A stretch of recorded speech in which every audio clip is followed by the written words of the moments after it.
WhatsApp class 12 welcome back to the channel. और आज मैं स्टार्ट करने वाला हूँ क्लास 12 के अकाउंटेंसी के साथ। तो देखो क्लास 12 का जो अकाउंटेंसी है वो तीन पार्ट में डिस्ट्रीब्यूट किया गया। First accounting for MPO, second accounting for partnership और थर्ड अकाउंटिंग फॉर कंपनी।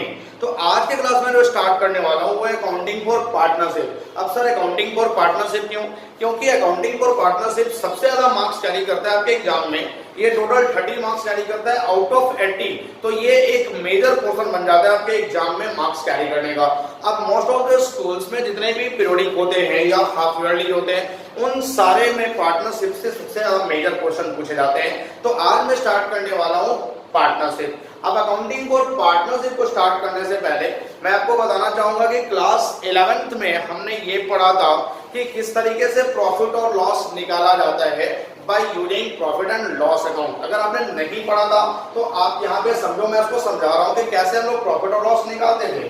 तो प्रॉफिट और लॉस निकालने के लिए हम लोग एक अकाउंट बनाते थे, प्रॉफिट एंड लॉस अकाउंट। ये अकाउंट हम लोग बनाते थे। इस अकाउंट में इस साइड में जितने भी ग्रॉस प्रॉफिट होते थे वो मैं लिख देता था ग्रॉस प्रॉफिट।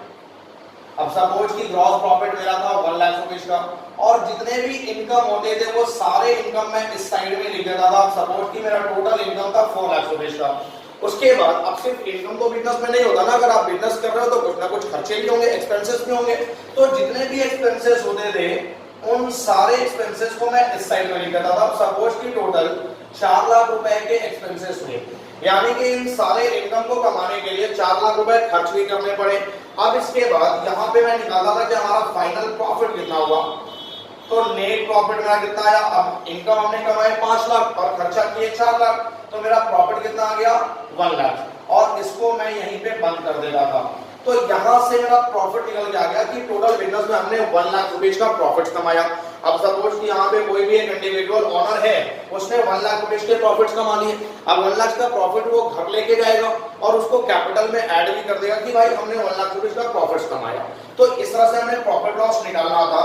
अब उसके बाद जो क्लास 12 में हमने पढ़ना है वो है पार्टनरशिप। अब पार्टनरशिप क्या है? देखो इसके साथ क्या प्रॉब्लम होता था। ये सिंगल इंडिविजुअल, सपोज कि ये था मिंटू, ये फूल खुश था, ये मिंटू,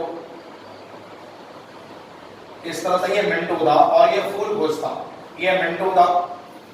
अब इसके बाद इसके साथ देखो प्रॉब्लम क्या होता था मिंटू के साथ कि ये अकेला इंडिविजुअल पर्सन था।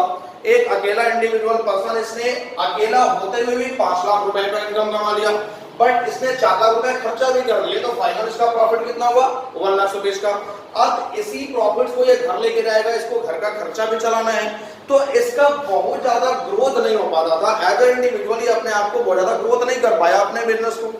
तो उस केस में अब आपके घर में भी आपने देखा होगा कि अगर सिंगल इंडिविजुअल पर्सन कोई बिजनेस कर रहा है तो उसका बहुत ज्यादा ग्रोथ नहीं होता है, क्योंकि एक अकेला इंडिविजुअल पर्सन कितना पैसा लगा सकता है, एक अकेला इंडिविजुअल पर्सन कितना दिमाग लगा सकता है। कभी कभी उसके डिसीजंस मेकिंग भी गलत हो जाते हैं।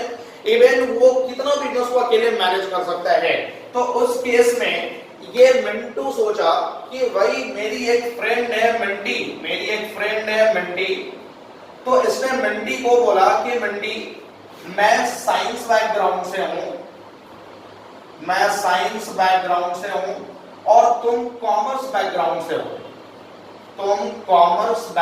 से हो, तो तुम मेरे साथ आ जाओ, क्योंकि मेरा जो विजन है वो साइंस तक ही लिमिट है और तुम्हारा विजन, तुमने अकाउंट्स भी पढ़े हैं, साथ साथ बिजनेस स्टडी भी पढ़े हैं और इकोनॉमिक्स भी पढ़े हैं, तो तुम्हारा विजन एक बड़े लेवल के बिजनेस में हो सकता है। मिंटी ने बोला हाँ भाई ये तो बात है, हमने तो सारा कुछ पढ़ा हुआ है। वैसे भी कॉमर्स वालों का एटीट्यूड होता है कि बिजनेस का सारा नॉलेज तो मेरे ही पास है, साइंस और आर्ट्स वालों के पास थोड़ी ना है। तो इसने मिंटी को बोला कि तुम मेरे साथ पार्टिसिपेट कर लो। मिंटी ने भी बोला चलो भाई ठीक है मैं पार्टिसिपेट कर लेता हूँ, क्योंकि मेरे पास तो बिजनेस का नॉलेज है। अब यहाँ पे जब ये दोनों मिलकर का डिसीजन लेंगे तो इनका डिसीजन काफी बड़ा डिसीजन होगा। अच्छा, दूसरी बात क्या है कि मिंटी जब बिजनेस में पार्टिसिपेट करेगी मिंटू के साथ, तो मिंटी कुछ ना कुछ कैपिटल भी लगाएगी। तो इन दोनों के द्वारा मिलकर के जो बिजनेस किया जाएगा, ये दोनों जब मिलकर के किसी बिजनेस को करेंगे तो वो बिजनेस होगा पार्टनरशिप। अब देखो यहाँ पे पार्टनरशिप बिजनेस क्या है, सबसे पहले हम लोग इसको डिफाइन करते हैं। तो पार्टनरशिप बिजनेस एक ऐसा फॉर्म जिसमें मिनिमम 2 और मैक्सिमम लोग यानी कुछ 2 या 2 से अधिक पार्टनर्स मिलकर के किसी बिजनेस को ऑपरेट करते हैं तो उसको हम लोग क्या बोलते हैं, पार्टनरशिप। अब इसमें आता है कि सर मिनिमम कितने पार्टनर्स होंगे और मैक्सिमम कितने पार्टनर्स होंगे। तो किसी भी पार्टनरशिप बिजनेस में मिनिमम 2 पार्टनर्स होते हैं और मैक्सिमम 50 पार्टनर्स होते हैं। अब ये मिनिमम और मैक्सिमम पार्टनरशिप डिफाइन कौन करता है, ये नंबर्स ऑफ पार्टनर्स डिफाइन कौन करता है, तो ये डिफाइन करता है कंपनीज एक्ट। ये सबसे बड़ा पॉइंट है, आप इसको ध्यान से रखना कि जो मिनिमम और मैक्सिमम पार्टनर्स होते हैं किसी भी पार्टनरशिप फॉर्म में, ये कौन डिफाइन करता है, ये कंपनीज एक्ट। अब यहाँ पे सर हमने तो पार्टनरशिप पढ़ रखा है, तो फिर पार्टनरशिप के लिए भी तो कोई ना कोई एक्ट होता होगा ना, बिल्कुल है। पार्टनरशिप के लिए एक्ट बनाया गया वो इंडियन पार्टनरशिप एक्ट 1932। बट जो मिनिमम और मैक्सिमम नंबर ऑफ पार्टनर्स है ये पार्टनरशिप एक्ट डिफाइन नहीं करता, ये डिफाइन करता है कंपनी एक्ट 2013। अब 1 मार्क्स में ये क्वेश्चन आ भी सकता है कि मिनिमम और मैक्सिमम पार्टनर्स क्या होते हैं और इसको कौन डिफाइन करता है। तो आपने याद रखना है कि जो भी मिनिमम और मैक्सिमम पार्टनर्स है ये पार्टनरशिप एक्ट डिफाइन नहीं करता, ये कंपनी एक्ट 2013 डिफाइन करता है। अब यहाँ पार्टनरशिप का मतलब समझो, आपने हिंदी में पार्टनरशिप को समझ लिया, बट अब अकॉर्डिंग टू एक्ट, जो पार्टनरशिप एक्ट है 1932, उसके अकॉर्डिंग पार्टनरशिप क्या होता है। तो according to Indian partnership act 1932, partnership is the relation between the persons who have agreed to share profits. यानी पार्टनरशिप रिलेशंस होता है उन पर्सन के बीच का जिन्होंने एग्री करा है प्रॉफिट्स को डिस्ट्रीब्यूट करने का, शेयर करने का, लाइक मिंटू और मिंटी। इन्होंने एग्री करा कि हम लोग प्रॉफिट्स को शेयर करेंगे of the firm carried on by all or any one of them acting for all। ये लाइन काफी इंपॉर्टेंट है। carried on by all का मतलब कि सारे लोग मिलकर के फॉर्म को कैरी करेंगे, या फिर any of them acting for all का मतलब कि अगर सपोज कि यहाँ मिंटी 10 दिनों के लिए बीमार पड़ जाती है और ये फॉर्म में नहीं आ रही है, तो यहाँ पे मिंटू जो भी डिसीजंस लेगा वो डिसीजंस के लिए मिंटी भी रिस्पॉन्सिबल होगी। अब सपोज कि यहाँ पे मिंटू ने कोई डिसीजन लिया और वो डिसीजन फेलियर हो गया, हमारे फॉर्म के लिए लॉस हो गया, तो यहाँ पे मिंटी को भी वो रिस्पॉन्सिबिलिटी लेना होगा। मिंटी ऐसा नहीं बोल सकती कि भाई मैं तो फॉर्म आ नहीं रही थी, तो फिर उस केस में जो भी डिसीजंस के कारण लॉस हुआ वो लॉस भी तुम्हारा, या प्रॉफिट होगा तो प्रॉफिट भी तुम्हारा, ऐसा नहीं होता है। यहाँ पे अगर कोई भी एक पार्टनर फॉर्म को कैरी कर रहा है तो वो सारे लोगों के लिए एक्ट करेगा, सारे लोग उसके डिसीजंस के लिए रिस्पॉन्सिबल होंगे। तो ये था बेसिकली हमारा पार्टनरशिप का डेफिनेशन। पार्टनरशिप एक्ट में इस तरह से पार्टनरशिप को डिफाइन करा गया है। अब यहाँ पे बात आता है कि जब मिंटू और मिंटी दोनों मिलकर के बिजनेस करेंगे तो इस केस में कहीं ना कहीं कॉन्फ्लिक्ट्स के चांसेस भी अराइज हो जाएंगे। तो यहाँ पे ये बोला जाता है कि भाई आप मिंटू और मिंटी दोनों मिलकर के आप एक एग्रीमेंट बना लो, मिंटू और मिंटी दोनों मिलकर के एक एग्रीमेंट बना लो। तो एग्रीमेंट्स के जितने भी टर्म्स एंड कंडीशंस हैं उनको मैं एक डॉक्यूमेंट्स में लिखता हूँ। एग्रीमेंट्स के जितने भी टर्म्स एंड कंडीशंस हैं इनको एक डॉक्यूमेंट्स में लिखा जाता है। क्या क्या टर्म्स एंड कंडीशंस हैं कि जो भी फॉर्म का प्रॉफिट होगा वो मिंटू और मिंटी किस रेशियो में डिस्ट्रीब्यूट करेंगे, जो भी मिंटू और मिंटू अगर ये काम करेंगे तो इनको सैलरी मिलेगा या नहीं मिलेगा, इनको कमीशन मिलना है या नहीं मिलना है। इसके बाद अगर ये कैपिटल इंट्रोड्यूस करेंगे तो इनके कैपिटल पर इनको इंटरेस्ट मिलेगा या नहीं मिलेगा। अगर ये अपने पर्सनल यूज के लिए कुछ पैसा निकालते हैं, ड्राइंग करते हैं, तो उनके ड्राइंग पर इंटरेस्ट मिलेगा, उनके ड्राइंग पर इंटरेस्ट चार्ज किया जाएगा या नहीं चार्ज किया जाएगा। तो ये सारे कुछ टर्म्स एंड कंडीशंस होते हैं जिनको एग्रीमेंट में एक डॉक्यूमेंट्स पर मेंशन किया जाता है। अब जितने भी ये टर्म्स एंड कंडीशंस एक डॉक्यूमेंट्स पर मेंशन किए जाएंगे उस डॉक्यूमेंट्स को हम क्या बोलेंगे, पार्टनरशिप डेट।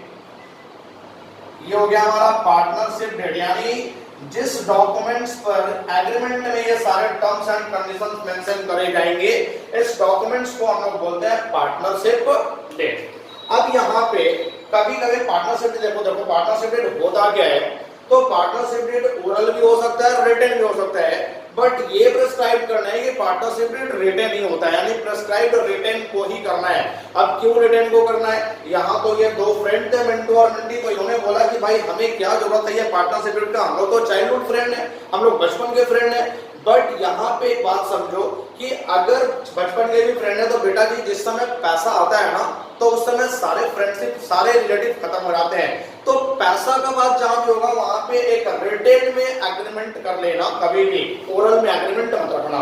तो यहाँ पे ये टर्म्स एंड कंडीशंस के लिए जो भी डॉक्यूमेंट्स बनाया जाएगा वो डॉक्यूमेंट्स क्या हो जाएगा, पार्टनरशिप डेट। अब सपोज कि अगर आपने पार्टनरशिप डेट नहीं बनाया है, आपने पार्टनरशिप डेट नहीं बनाया तो कौन कौन से रूल्स एप्लीकेबल होंगे, तो यहां पे मैं लिखता हूं रूल्स एप्लीकेबल, रूल्स एप्लीकेबल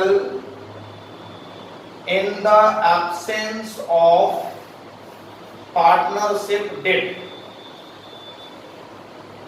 क्या क्या रूल्स एप्लीकेबल होते हैं in the absence of partnership deed. अगर आपने रूल नहीं बनाया तो देखो कौन कौन से रूल चलते हैं। सबसे पहला पॉइंट है प्रॉफिट और loss should be distributed, profit और loss should be distributed equally, profit और लॉस को इक्वली डिस्ट्रीब्यूट करा जाएगा। सबसे पहला रूल प्रॉफिट्स और लॉस जो भी होंगे, अगर आपने पार्टनरशिप डेट नहीं बनाया है तो जो भी हमारे फॉर्म के प्रॉफिट और लॉस होंगे वो इक्वली डिस्ट्रीब्यूट करे जाएंगे। बट अगर आपने डेट बनाया तो आप डेट में मेंशन कर दो कि प्रॉफिट और लॉस को आप किस रेशियो में डिस्ट्रीब्यूट करोगे। बट अगर आपने डेट नहीं बनाया है तो उस केस में जो भी प्रॉफिट और लॉस होंगे वो इक्वली डिस्ट्रीब्यूट करे जाएंगे।